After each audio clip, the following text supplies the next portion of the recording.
Salutations à tous, c'est Boateng.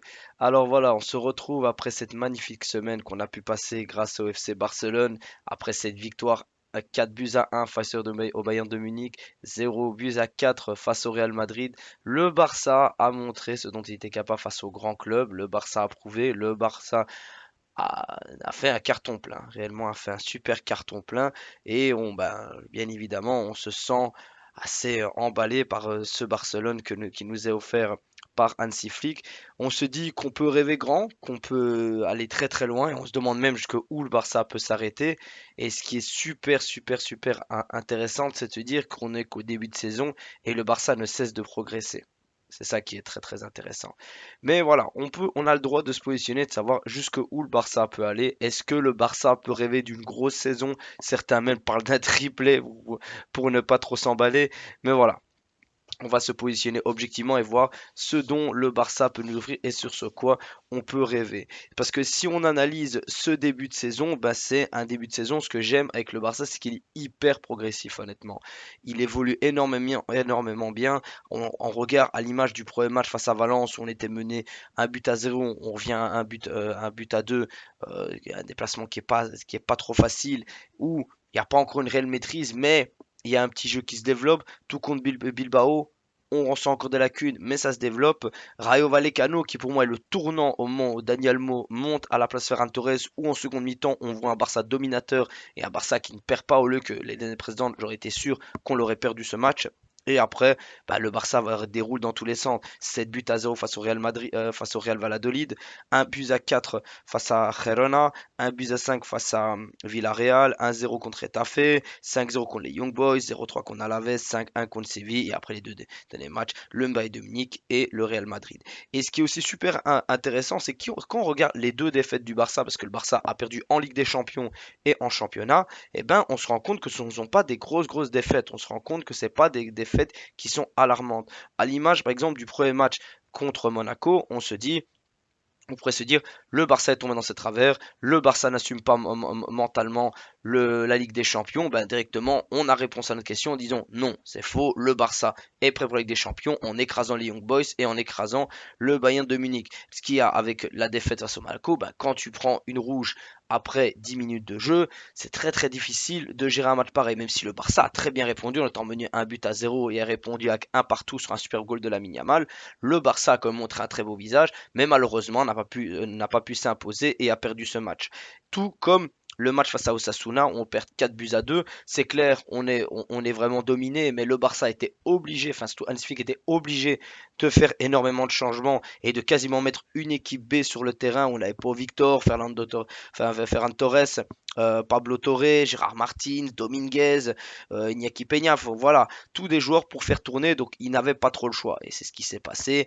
Et ben, ça s'est soldé par une défaite, mais une défaite qui était, je trouve, pas justifiée, mais qui était compréhensible. Et donc, à la suite, bah, le Barça rebondit directement. Après cette défaite, on rebondit directement contre le Young Boys, où on fait le taf, où on s'impose en Ligue des Champions, je veux plus dire, ça suit en championnat. Donc voilà, le Barça, en fait, on peut le voir à travers les différents matchs. Il y a une réelle amélioration de plus en plus. Le premier match n'a rien à voir avec le dernier qu'on a sorti face au Real Madrid.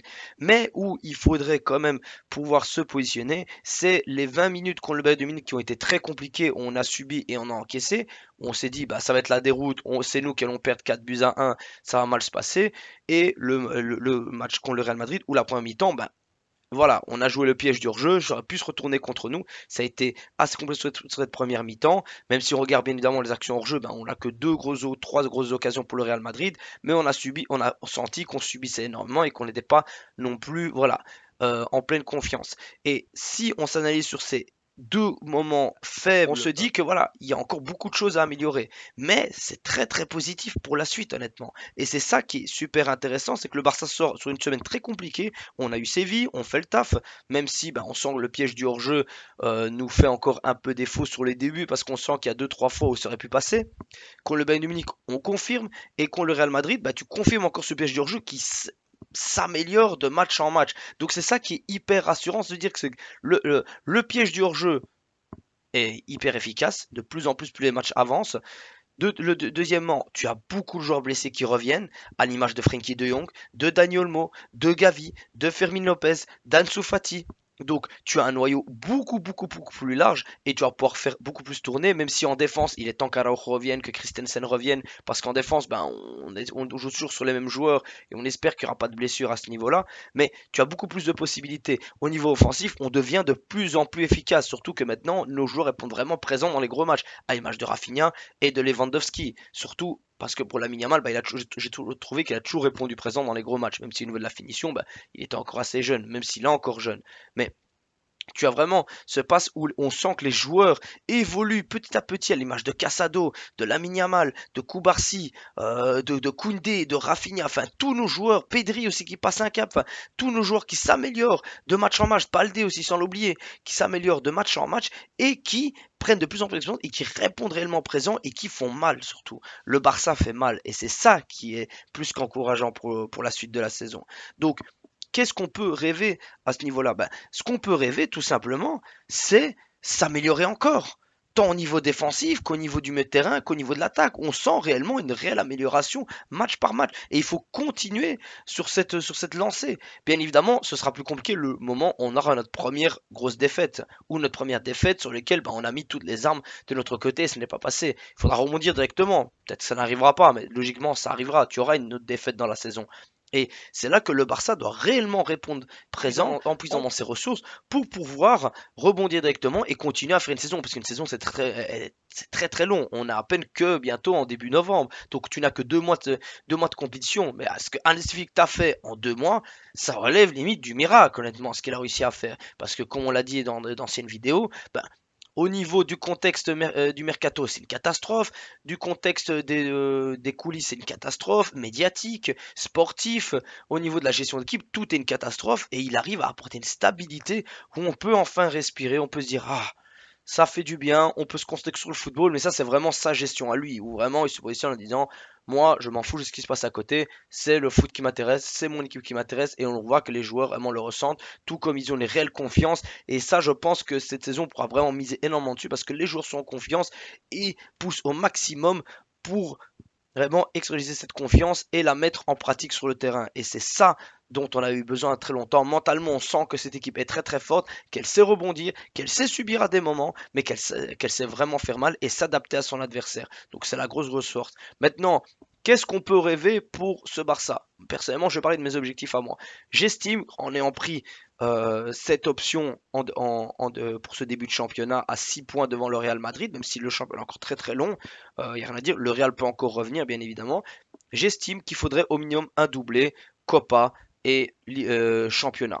Ça me semble pas trop infaisable, même si en Copa, on a bien vu que ben, même quand on a réussi à gagner 1-0 face au Real Madrid, chez nous on perd 0 but à 4 et le Real prend la Copa, ben, c'est vraiment sur ça sur lequel je vais mettre un gros point d'honneur, c'est je voudrais au moins se doubler. Et en Ligue des Champions, tout dépend comment on finira sur les 8 premiers ou non, mais si on continue sur cette belle lancée, parce que là on a battu le plus gros morceau qu'est le Bayern, même si tu as encore un gros déplacement compliqué à Benfica, un autre à Dortmund, ben, il faudra réellement répondre présent, mais si on fait les mêmes matchs qu'on fait comme d'habitude, ben, ça ira. Vraiment, ça ira et tu pourras aller assez loin. Et qui sait, j'aimerais au moins une demi-finale de Ligue des Champions. Ce serait pas mal. Et que l'équipe qu'on commence à avoir, on peut viser gros parce qu'il y a très très peu, je trouve, de très bonnes équipes en Ligue des Champions cette année, mis à part City, le Real parce que c'est leur compétition, le Bayern qui se réveillera par la suite. Ben, tu n'as pas grand-chose en face de toi. Et c'est là que tu peux, je trouve, vraiment répondre présent, aller le plus loin possible dans cette compétition.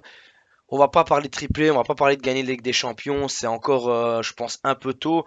Après, la saison, ça va très très vite. En 2 mois, bah, on est passé de. Ça va être une saison catastrophique. Ah, purée, on est l'une des meilleures équipes au monde. Et je ne m'en cache pas, honnêtement. Tellement que tu bats le Bayern et tu bats le Real Madrid, 4 buts à 1 et 0 but à 4 avec la maîtrise et la manière. Ben, tu peux prétendre à être le plus grand. Il n'y a même pas de débat à ce niveau-là. Mais il faudra maintenant continuer, répondre présent, mais surtout que ce qui est hyper encourageant, je le dis, je le dis, on a énormément de blessés qui reviennent. On a battu un Real Madrid et un Bayern avec quasiment moitié équipe B. Bon, bah, Real un peu moins, mais Bayern c'était quasiment équipe B. Je suis désolé, tu dois quand même compter sur du Casado, du Fermin Lopez, du Koubarsi. Enfin voilà, même si Koubarsi c'est titulaire indiscutable là pour le moment, ou même du Lamine Yamal, bah, c'est des joueurs très jeunes pour lesquels tu tapes le Real Madrid. Comme je l'ai dit, t'as pas ton Frenkie de Jong, t'avais pas Olmo, t'avais Fatih Kevin à peine. Gavi qui revient à peine, et il te manque encore Eric Garcia, Christensen, Araujo, et même, allez, on va compter même Ferran Torres, allez, si on veut rigoler un peu, et même Ter Stegen. Donc, c'est hyper encourageant. C'est vraiment super encourageant pour la suite de la saison. Il faudra continuer là-dessus. Il faudra continuer à s'améliorer. En tout cas, le Barça peut rêver grand. Je réponds à l'action de la vidéo. Oui, ce Barça peut rêver grand. Ce Barça peut continuer à évoluer parce que, je le dis, je le redis, on n'est qu'à 20 à 30% de nos capacités au niveau de notre effectif. Après avoir, bien évidemment, ce qui va se passer quand tu auras plus de choix, mais tu pourras faire tourner, tu pourras faire respirer sans pour autant tuer tes joueurs parce qu'une blessure pourrait nous faire très très très mal. Après, au niveau de l'attaque, va falloir que Pau Victor ait plus de temps de jeu, Ansu Fati puisse répondre présent. Que bon, Ferran Torres, lui, on va l'oublier parce que lui, c'est un tocard fini. Mais voilà, il va falloir avoir beaucoup plus de possibilités au niveau de ton attaque, au niveau de la défense. Il faut que les défenseurs reviennent parce que c'est clair que surtout la profondeur est dans le milieu de terrain. Je m'inquiète pas du tout au niveau de nos joueurs, mais au niveau de l'attaque et la défense, c'est les seules choses qui pourraient nous porter défaut, où il faudra réellement pousser nos joueurs à répondre présent de plus en plus et à pouvoir être prêts au moment où on a besoin d'eux, que ce soit pour 5, 10, 20, 30 ou même un match complet. C'est ça qui nous a manqué énormément à travers les saisons. On va voir ce que Hansi Flick va pouvoir faire avec cela et qui sait, ben, rêver grand cette saison. Mais j'y crois, le Barça peut tenter un doublé minimum. Ça, je vais y croire et on peut rêver très très grand. Qui sait peut-être aller viser le plus haut. Mais en tout cas, ce Barça a encore beaucoup de potentiel. Même si je l'ai dit, il y a deux gros points noirs, honnêtement, sur lesquels il faudra réellement faire attention. Le match contre le Real Madrid et le match contre le Bayern de Munich. Si on perd 2-0 contre le Real de Madrid ou même 3-0, c'est pas le même match. Si on encaisse contre le Bayern sur les 20 minutes, on encaisse plus d'un but, c'est pas le même match. Et ça, on pourrait se retrouver dans des situations pareilles à ce niveau-là. Mais le Barça, bien évidemment, va encore s'améliorer. En tout cas, voilà les amis, je vous remercie pour l'écoute. Dites-moi dans les commentaires ce que vous visez pour le Barça, ce que vous pensez que le Barça fera pour cette saison, ce que vous avez pensé de cette magnifique semaine. On peut se permettre de rêver grand. Je vous salue les amis et Visca Barça.